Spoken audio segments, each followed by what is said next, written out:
안녕하세요. 이시우TV의 이시우입니다. 오늘은 어제에 이어서 발매된 축구 승무패 26회차의 잔여 7경기 분석으로 준비해보았습니다. 역시나 이번에 준비한 7경기도 시즌이 막바지를 바라보고 있기에 여러분들께서도 조금은 구단들의 동기부여와 이슈들을 염두하셔야 합니다. 또한 이번 영상에서 준비한 분석도 지난번과 마찬가지로 기존의 리그에서의 경기력과 확인된 정보들로만 준비해본 분석이며 여러분들의 팩트체크와 결정에 도움을 드리고자 준비해보았으니 제가 말씀드리는 부분들이 100% 정답이라는 것은 아니라고 생각하고 어느 정도 얻을 수 있는 부분은 얻어가셨으면 좋겠습니다. 그렇다면 오늘의 해외 축구 7경기 분석 지금 바로 시작해보도록 하겠습니다. 오늘의 첫 번째 경기는 맨유와 벌리의 프리미어리그 35라운드 맞대결입니다. 맨유는 지난 경기에서 120분 연장혈투를 펼쳤음에도 불구하고 체력적 한계를 극복하고 세필드를 상대로 짜릿한 역전승을 거뒀습니다. 그러나 또 한 번 3일 만에 강등 탈출 동기부여가 확실한 벌리와 경기를 펼친다는 점은 어쩌면 분명한 악재라고도 볼 수 있었습니다. 직전 경기에서 승리를 거두기는 했으나 수비에서의 안정감이 말 그대로 처참한 수준의 맨유인데요. 삼선과 수비 라인의 간격이 넓은 것은 물론 카세미루가 센터백을 보며 포백을 확실하게 보호할 수 있는 자원이 없습니다. 특히 맥과이어와 카세미루 조합은 배우 공간 커버에 취약할 수밖에 없는 조합이며 결국 페르난데스가 모든 것을 해결하며 실점 페이스를 뛰어넘는 득점 페이스를 구축해야 하는 맨유입니다. 삼선과 수비 라인의 간격이 넓은 만큼 전방 압박 자체는 촘촘하며 공격으로 전환할 때 수적인 동률이나 우위까지도 점하는 경우가 작기에 결국 페르난데스에게 최대한 많은 선택지를 부여하는 것이 대량 득점을 기대할 수 있는 변수 요소라고 볼 수도 있었습니다. 원정팀 벌리는 최근 7경기에서 2승 3무 1패를 기록하며 쉽게 지지 않는 팀으로 변모했습니다. 17위 노팅엄을 승점 3점 차이로 추격하며 강등권 탈출이 가시권으로 들어온 상황입니다. 결국에는 조직화된 역습 전개가 팀의 상승세를 견인하는 상황인데요. 오도베르트와 포파나의 조합이 최근 주춤하는 것은 다소 아쉬울 수 있으나 일선 위주에서 측면 위주의 역습 전개로 전환하며 오히려 역습에서의 퀄리티는 개선된 벌리입니다. 특히 비티뉴와 아신영으로 구성된 2명의 수비수를 배치한 오른쪽 측면에서 확실한 밸런스를 가져가며 공수 밸런스를 잡은 것이 가장 큰 호재라 할 수 있습니다. 아직까지도 선수 간의 간격 유지에는 아쉬운 모습을 보여주는 것이 사실이나 퀄리티 있는 전개는 이번 경기에서도 이변을 만들어낼 가능성이 농후하다고 보여지는 벌리입니다. 이 경기는 무승부와 더불어 다득점을 예상해 볼 수 있었습니다. 최근 리그에서 4경기 연속 선제 실점을 허용하며 리드를 내주는 맨유입니다. 평균 22분의 선제 실점을 허용했음에도 이후 동점 또는 역전까지도 성공했는데요. 결국 다소 극단적인 전술 성향으로 대량 득점의 난타전이 연출되고 있는 상황입니다. 벌리 역시 리드를 지키는 능력이 탁월하지는 않으나 강등권 탈출에 대한 동기부여가 확실하고 쫓아가는 저력이 있습니다. 따라서 3.5 기준의 오버가 안전한 접근이라고 보여졌으며 체력적 한계에 부딪힌 맨유이기에 고배당의 선택지로 무승부를 노려보는 것 역시 추천드려 볼 수 있었습니다. 다음은 카디스와 마요르카의 스페인 라리가 33라운드 맞대결입니다. 카디스는 최근 아틀레티코와 그라나다 등 이변을 연출했던 전력입니다. 다만 바르셀로나와 지로나처럼 지공으로 풀어가는 전력에게 약한 모습을 보이기도 했는데요. 물론 이번 경기도 포기할 수 없는 선수비 후역습에 축구를 구사할 전망입니다. 운영 방침상 상대와 동일하다고 봐도 과언이 아닌데요. 지지부지한 경기가 펼쳐질 가능성이 농후하다고 예상되었으며 어느 누가 실수를 하느냐 마느냐가 실마리가 될 것이라 생각되었습니다. 이번 상대도 하위권 전력이라고는 하지만 이를 뚫어내고 골을 터뜨려줄 만한 공격 자원은 없으며 라모스와 조니 그리고 조커카드인 마치스와 마르티 모두 득점 페이스가 좋은 편은 아닙니다. 상대 역시 박스 안에서 실책성 플레이를 곧잘 펼치는 전력인 만큼 한 골 정도의 득점 가능성은 존재하겠지만 대량 득점으로 이어질 가능성은 사실상 희박하다고 볼 수밖에 없었습니다. 마요르카는 승점 31점으로 17위에 올라서 있지만 강등의 가능성도 배제할 수는 없다고 보여졌는데요. 리그 18위인 카디스와의 승점 차는 단 6점 차이며 더군다나 순위가 맞닿아 있는 두 팀의 맞대결이기 때문에 단두대 매치라 보아도 무방한 이번 경기라 할 수 있습니다. 카디스도 성굵은 축구를 구사하는 편이지만 마요르카도 그에 못지않은 축구를 구사하는 편입니다. 프라츠와 무리키 그리고 라일로 등 많은 골을 집어넣는 전력은 아니지만 세트피스나 상대 진영에서 공중볼 경합 후 세컨 찬스를 살려 득점을 넣어주고는 있습니다. 물론 이번 경기에서 이러한 운영 방침은 효율적이지 않을 수 있다고도 보여졌는데요. 상대도 무게중심을 낮추기에 박스 안에서 공간을 기대하기 어려우며 더군다나 공격 자원들의 득점 페이스도 형편없기에 골을 넣더라도 난타전을 이끌 힘이 없는 수준이라 보여졌기에 지지부진한 승부가 예상될 수밖에 없었습니다. 이 경기 역시 무승부와 저득점을 예상해 볼 수 있었습니다. 양측 모두의 득점 가능성은 열어둬야 했는데요. 다만 많은 득점으로 이어지기엔 두 팀 모두 공격진의 화력이 좋지 않기에 대량 득점으로 이어질 가능성은 현저히 떨어진다고 볼 수 있었고 사실상 허심 공방으로 이어지다 실수 하나를 노려 한 골씩을 주고받을 가능성이 매우 커 보이는 경기이기에 기본적으로 무승부 쪽 접근을 권장드리며 승부식을 고려하시는 분들께는 플러스 핸디캡을 부여받은 마요르카의 승리까지도 권장드려보도록 하겠습니다.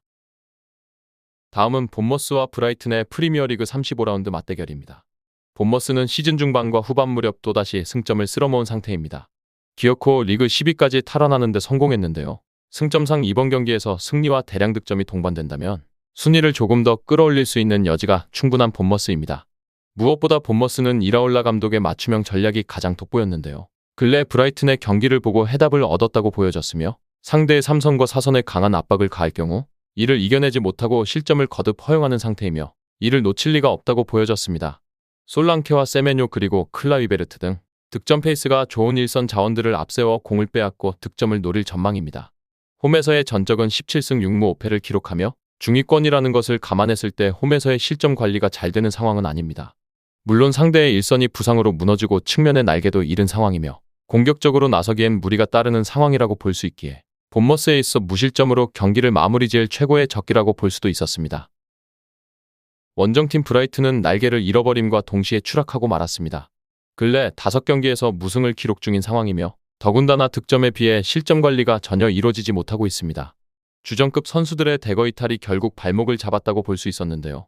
활동량으로 중원을 꽉 잡아주던 길모어와 힌세루드, 그리고 밀러까지도 팀을 이탈한 상태이며 과감한 돌파와 스피드로 측면을 휘저을 수 있는 램프티와 에스투피냔, 그리고 미토마마저 전열을 이탈해버렸습니다. 신성처럼 떠오른 퍼거슨도 부상으로 스쿼드에서 제외된 상황이며 기존에 있는 자원들로 경기를 풀어가기엔 어려움이 따를 전망인 브라이튼인데요. 더군다나 제르비 감독의 후방 빌드업은 전혀 효율적이라고 볼 수도 없었는데요.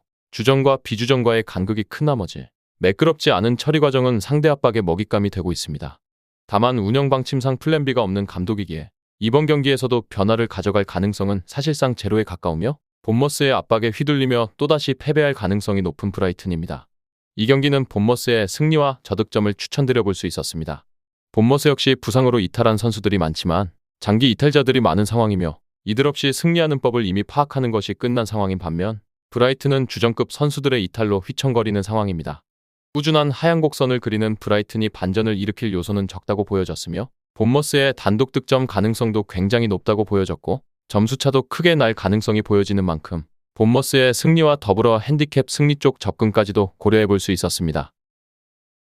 다음은 토트넘과 아스날의 프리미어리그 35라운드 맞대결입니다. 토트넘은 챔피언스리그 티켓을 두고 다툰 빌라와의 승점차도 6점이나 벌어진 상황입니다. 사실상 따라잡기는 어려워 보이는 게 맞다고 판단되었으며 더구나 절정의 폼을 보이는 아스널과의 북런던 더비를 앞둔 만큼 홈이라도 결코 승리를 단정짓기는 어렵다고 생각되었습니다. 포스테코글루 감독의 운영 방침상 풀백의 언더래핑이 필수적으로 가미되어야 하는 상황이며 사실상 왼쪽은 붕괴됐다고 봐도 과언이 아닐 정도입니다. 우도기와 세세뇽이 팀을 이탈한 상황인데요. 에메르송이 지난 시즌에 비해 폼이 많이 올라온 건 사실이지만 공격적인 역할을 도맡아서 처리하기엔 아쉬움이 남는 자원이며 수비 불안과 동시에 점수 쟁탈전을 벌일 힘이 떨어지는 상황입니다. 다만 팀의 핵심인 손흥민은 아스널 킬러라고 부를 만한 활약을 펼치며 통산 19전 6승 6무 7패와 7골과 2개의 도움을 기록할 정도인데요. 팀이 부진할 가능성은 있지만 그를 통해 한 골 정도의 대응 가능성은 열어둘 수 있었습니다. 높은 라인을 유지하는 운영 방침상 배후 공간 노출에 너그러운 토트넘이며 근래 아스널의 삼각편대 또는 중원에서 보여주는 공간 침투를 보았을 때 이번 경기에서도 무실점으로 틀어막을 가능성은 현저히 낮아 보일 수밖에 없었습니다. 원정팀 아스날은 사실상 3파전에서 2파전으로 좁혀진 상황인데요. 리버풀이 에버턴의 덜미를 잡히며 승점차가 나기 시작했습니다. 2위인 맨시티와는 승점 차이가 한 점 차이며 더군다나 상대는 한 경기를 덜 치른 상황이기에 무조건적인 승리가 필요한 아스날입니다. 챔피언스리그에서도 이미 떨어진 상황이며 경기 일정도 에너지 레벨을 다시 끌어올릴 수 있을 만큼의 휴식을 취했습니다. 앞서 첼시와의 런던 더비에서의 대승도 선수단 사기 진작에 큰 도움을 줬을 전망이며 동기부여 자체는 확실하다고 볼 수 있었는데요. 20년 만에 우승 도전에 한 발자국 나아가 있는 상황의 아스날입니다. 종합적으로 보았을 때 과감한 전방 압박으로 토트넘의 공세에 맞불을 놓아 빠른 공격 전환으로 골을 터뜨리는 운영 방침에는 변화가 없을 전망인데요. 사카와 하베르츠 그리고 웨데고르와 트로사르 및 라이스 등 공격 자원들의 다채로운 단기 페이스도 눈에 띄는 편이며 더군다나 상대가 라인을 높게 구성할수록 아스널은 득점에 근접한 상황을 보다 많이 만들 수 있기에 이들의 결정력을 앞세워 근소한 차이로 승리를 따낼 가능성을 볼 수 있었습니다. 이 경기는 아스날의 승리와 다득점을 예상해 볼 수 있었습니다. 토트넘은 근래에 대패를 허용했지만 기본적인 화력은 어느 정도 갖춘 전력입니다. 아스날의 원정 경기라는 것을 감안했을 때 두 팀 모두 득점의 가능성은 열어두는 편이 좋다고 생각되었으며, 다만 토트넘이 홈이라는 이점을 안고 있더라도 맞불을 놓아 압박을 가할 경우 이를 이겨내지 못하고 무너져버리는 현상들도 지속적으로 보여온 상황입니다. 결국 난전 양상 끝에 아스널이 한 골차의 승리를 거둘 가능성이 높아 보이기에 아스날의 승리와 핸디캡 무승부 그리고 다득점의 가능성까지 염두해 볼 수 있었습니다. 다음은 그라나다와 오사수나의 스페인 라리가 33라운드 맞대결입니다. 그라나다는 근래에 2경기 무패 행진을 기록 중인데요. 시즌 말미에 들어 좋아진 경기력이 오히려 아쉬운 상황이라 보여졌습니다. 이러한 성과에도 강등이 확정된 전력이기 때문인데요. 사실상 남은 경기를 즐기는 모습의 그라나다이며 선수비 후역습을 나서더라도 공격 자원들의 전방 압박도 함께 이뤄지고 있는 상황입니다. 상대의 박스 근처에서 공을 잡고 과감하게 돌파에 들어가다 보니 득점 기회를 곧잘 잡아내고 있는 그라나다입니다. 하위권 전력이라 해서 무시할 수 없는 화력을 보여주고 있는데요. 우즈니와 보에 그리고 펠레스트리 등이 적은 역습 기회를 잡아 한 골씩 넣어주고 있는 상황입니다. 더군다나 상대가 하위권 전력을 만날 경우 애매한 지공으로 풀어가는 경우가 많으며 잘하지 않는 전략을 펼치다 제풀에 나가 떨어지는 모습을 보여주고 있으며, 그라나다가 의외의 한 방으로 승점 3점을 추가할 가능성도 고려해 볼 수 있었습니다. 원정팀 오사수나는 최근 2연패를 기록 중이며 라요의 성굵은 축구에 일격을 당하고 말았습니다. 이번 경기에서도 유사한 운영 방침을 내세우는 그라나다를 만나게 되었는데요. 상위권 전력과의 경기와는 달리 라인을 올려 대응할 가능성이 매우 높다고 보여졌습니다. 다만 섣부른 지공은 오히려 상대의 기회를 내주는 경우가 많으며 뒷공간 노출을 노린 다이렉트 패스 한 방에 무너지는 상황을 보여주고 있는 오사수나입니다. 실점할 경우 이를 뒤집을 수 있는 스코어러의 부재도 크며, 무뇨스가 골맛을 보고는 있다지만 그는 공격적인 자원이기보다 수비적인 자원에 가까우며 고메스와 가르시아 그리고 아르나이즈 등의 득점 페이스가 크게 떨어지는 상황이며 공세를 취하더라도 허심 공방일 가능성이 높아 배기에 이번 경기에서의 승리도 결코 장담할 수는 없는 오사수나라 생각되었습니다. 이 경기는 그라나다의 승리와 다득점을 예상해 볼 수 있었습니다. 해당 경기도 양측 모두의 득점 가능성은 열어둬야 했는데요. 물론 난타전을 벌일 만큼의 득점 가능성은 높지 않습니다. 사실상 허심 공방으로 이어질 가능성이 높아 보이는 상황인데요. 다만 오사수나가 지공을 펼쳐 공세를 이어나갈 경우 후방의 수비 능력이 떨어져 실점하는 경우도 많았고, 곧장 릴레이 실점을 당할 확률도 매우 높은 전력임에는 분명했습니다. 따라서 이러한 점을 감안했을 때 그라나다가 3경기 무패 행진을 이어나갈 가능성이 매우 높다고 판단되었기에 홈팀 그라나다의 승리 쪽 접근을 우선적으로 고려해 볼 수 있었습니다. 다음은 비아레알과 라요의 스페인 라리가 33라운드 맞대결입니다. 비아레알은 어느덧 순위를 9위까지 끌어올렸습니다. 근래에 2경기 무패 행진을 기록했으며 현재의 페이스라면 조금 더 높은 순위에서 시즌을 마무리 지을 수 있다고 생각되었습니다. 지공과 속공에 구애받지 않고 상대의 운영 방침에 대응해 경기를 준비하는 비아레알인데요. 상대가 선수비 후역습으로 나올 공산이 큰 만큼 상대 진영에서 공을 소유하고 주도권을 쥔 채로 경기를 풀어나갈 전망입니다. 물론 높은 라인을 유지함에 따라 상대의 역습에 실점할 가능성은 열어둬야 했는데요. 다만 이를 무마시킬 수 있는 공격 자원들을 겸비한 비아레알입니다. 솔로스와 모레노 그리고 바에나와 게드스 등이 상대의 밀집 수비도 뚫어내고 승리를 차지할 수 있는 결정력을 보여주기에는 충분하다고 볼 수 있었습니다. 원정팀 라요는 잔류행 열차에 올라타기 직전의 상황입니다. 최근 4경기 무패 행진을 통해 15위까지 순위를 끌어올린 상황인데요. 16위인 셀타비고와 17위인 마요르카와의 승점차도 어느덧 3점 차로 벌렸습니다. 매우 극단적인 선수비 후역습을 구사하는 라요인데요. 박스 안의 밀집 수비를 통해 볼을 걷어내고 이를 통해 역습으로 이어지는 공격 패턴을 보여주고 있습니다. 가르시아와 팔라손 등을 활용한 한 골 정도의 대응 가능성을 열어둘 수 있었습니다. 또한 박스 안에서의 실책성 플레이도 적어 실점 관리가 꽤나 잘 되고 있으며 하위권 전력이라는 것을 감안하더라도 32전 7승 13무 12패를 기록하면서 원정에서 더욱더 짠물 수비를 보여주고 있습니다. 비아레알의 화력을 감안했을 때 실점 상황은 불가피하다고 볼 수 있지만 이를 최소화할 가능성도 어느 정도는 염두할 수 있는 라요입니다. 이 경기는 비아레알의 승리와 다득점 쪽 접근을 고려해야 했습니다. 현실적으로 라요가 비아레알의 승리를 따낼 확률은 매우 적다고 생각되었는데요. 제한적인 역습 상황을 통해 한 골씩 넣어주는 것을 감안했을 때 한 골 정도의 실점 가능성은 열어두는 것이 좋습니다. 하지만 이러한 실점이 비아레알의 발목을 잡거나 승리를 따낼 정도의 영향력을 발휘할 가능성은 희박하다고 보여지며 비아레알의 근소한 우위를 예상해보면서 홈팀의 승리와 핸디캡 무승부 쪽 접근까지도 고려해 볼 수 있었습니다. 다음은 베티스와 세비야의 스페인 라리가 33라운드 맞대결입니다. 베티스는 근래의 4연패로 부진을 크게 겪었는데요. 다만 2연승을 통해 반등의 기회를 잡았습니다. 더군다나 상대는 리그 내 최고의 라이벌인 세비야이기에 결코 물러설 수 없는 한판 대결을 앞두고 있습니다.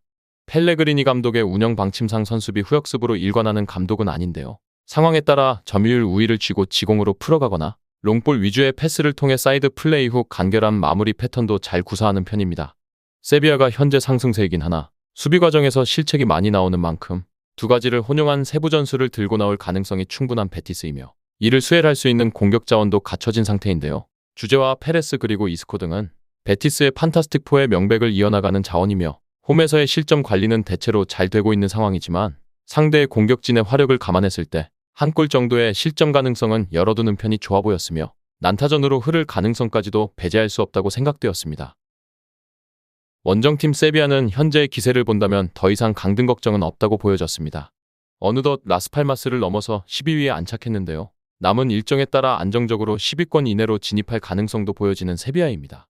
잔류를 위해 선택했던 선수비 후역습에서도 어느 정도 탈피한 모습인데요. 공격 자원의 라인을 올려 상대의 후방을 압박하는 운영 방침을 내세우는 상황이며 이를 통해 어느 정도 효과도 보고 있는 세비야입니다. 엔네시리와 로메로 그리고 오캄포스와 조커카드인 루케바키오 등의 화력이 폭발했기에 두 골 이상의 대응 가능성도 염두해야 하는 세비야였습니다. 물론 최근 3연승은 헤타페와 라스팔마스 그리고 마요르카처럼 하향세에 놓인 전력을인데요. 종합적으로 봤을 때 이들을 상대로 실점을 거의 허용하지 않은 건 맞지만 상위 전력과의 맞대결은 다를 수도 있다고 생각되었습니다. 원정 기준 10위권 이내의 팀을 상대로 8전 1승 1무 5패에 그쳤으며 지로나와 소시에다드 그리고 레알과 바르샤처럼 지공이나 빠른 템포의 축구를 구사하는 전력에 쉽게 무너지는 경향을 보여주고 있는 세비야이며 더군다나 올 시즌 내내 지속된 박스한 실책성 플레이를 감안했을 때 무실점으로 틀어막기에는 어려움이 따른다고도 볼 수 있었습니다. 이 경기는 무승부와 다득점을 고려해 볼 수 있었는데요. 한쪽으로 치우친 경기 양상이 될 가능성은 현저히 낮아 보였으며 두 팀 모두 화력이 폭발 중인 현재의 상황을 고려한다면 양측 모두의 득점 가능성을 열어두는 게 바람직해 보였습니다. 따라서 난전 양상을 예상하는 것이 현명한 판단이라고 생각되었기에 무승부와 더불어 플러스 핸디캡을 부여받은 세비야의 승리까지도 고려해 볼 수 있는 매치였습니다. 정확한 배당 변동에 따른 실시간 추적과 최종 예측은 배팅 마감 직전까지 이루어져야 합니다. 위 부분을 참고하는 배팅이 아닌 더 근시적인 결과는 배당률 흐름의 변화 및 경기 시작 전 결장자 정보에 따라 변동될 수 있습니다. 함께 배팅으로 더 효율적인 승률을 만들고자 만들어낸 채널입니다. 모든 경기를 영상에 담아내기에 한계가 있습니다. 이외 다른 경기들의 정보와 결과 예측 및 더 많은 도움이 필요하시다면 분석방으로 언제든지 연락주세요. 최선을 다해 보이겠습니다.